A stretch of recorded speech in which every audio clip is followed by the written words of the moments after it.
championship title. Love that. Are you grateful to Thurman when he made a declaration that says, I don't want to fight any 10 rounds or over the weight matches, I want championship fights.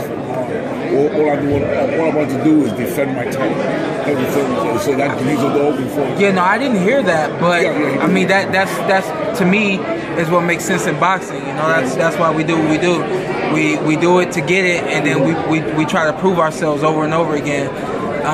Unfortunately, when I had my belt, I only was able to prove it one time. You know, so I'm looking forward to being able to get another belt and start that process. I think that's a part of our legacy is you know being able to show and prove. Shawn, would you be okay if, let's say, for instance, the winner of Kell Brook and Errol Spence fought Thurman to consolidate titles, and then you get that action after? So this way you can all put them to, or you want to get that belt right away? You know, honestly, I want the WBC title. That's next Green belt. for me. And that's something I've always wanted. You know, you talk about consolidating and getting all the belts. If that happens, you don't know where the business of boxing is going to move. It could possibly move out of my direction. You know what I mean? So I think the number one thing for me to do is to be able to win this fight, and then after that, you know, let Thurman know that I'm here and I'm ready and I don't want to wait. We know that you stay in shape all year long in the Porter High Performance Center. Were you frustrated any time this year at all about not getting fights? Even right now, I can't talk about frustration. Right now, man, I'm at the point right now where there's nothing allowed but positive energy. I'm here. That's all that matters.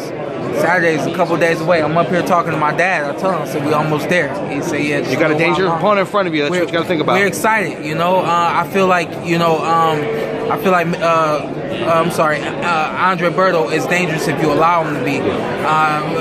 We do everything that we can to, you know, make sure that doesn't happen. And I have no doubt in my mind that we won't be putting any danger during this fight. Now, when you say allow him to be, which fights do you really look at? You look at the Floyd fight, look at Guerrero? Well, you look at the Floyd fight and you see that the foot movement works on Andre Berto. And then if you take a look at a fight like Josecito Lopez, who was also outboxing him, but he left him, he stayed there. Josecito was not a mover. So he was there, he was in line, in danger to be hit. And the worst happened to him. You know, you talk about another fighter in Victor Ortiz, his most recent fight. He was put down by Victor. Like he said on the podium, he got up, and he was the one that finished the job. The difference between myself and Victor Ortiz is I'm a fighter that doesn't stop. You know, if I put you down, I'm coming after you. You're going to recognize that you got put down, and you're not going to have a chance to think about what can I do, what should I do. I'm not going to give you that opportunity. Outside of that, I'm not someone who is, you know, if I don't get you out in that moment, I'm not gonna be there to be hit and to be maneuvered and put in place to be put down like Victor Ortiz was. So let me say that I'm not trying to critique those fighters. I'm just simply saying that my style is a little different than those guys. So I can do what those guys can do, but I can also do some things that those guys can't do. Now this fight reminds me a little bit of Curtis Stevens and Lemieux, because you guys are both power punchers who come forward and knock guys out. Is the jab a key because you guys don't want to get hit by each other? I think jab is very key in this fight. I think that my jab is better than Andre Berto's fight, than his jab. I think that I throw my jab with intention. I throw my jab with direction. I can throw an off-pace jab to set something up.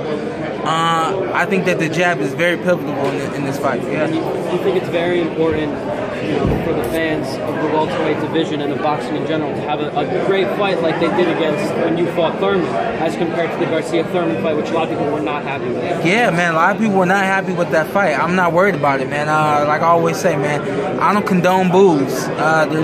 It's just a matter of how I fight, man. I'm always exciting. I think even with you will see something different in this fight with Andre Berto. I'm not going to give it away or anything like that, but even what I do different is going to be exciting. It's going to be entertaining to the naked eye, and it's going to be able to set up the things that we need to set up throughout this fight. What were your thoughts on the fight, Garcia? I thought it was a good fight. I thought it was unanimous.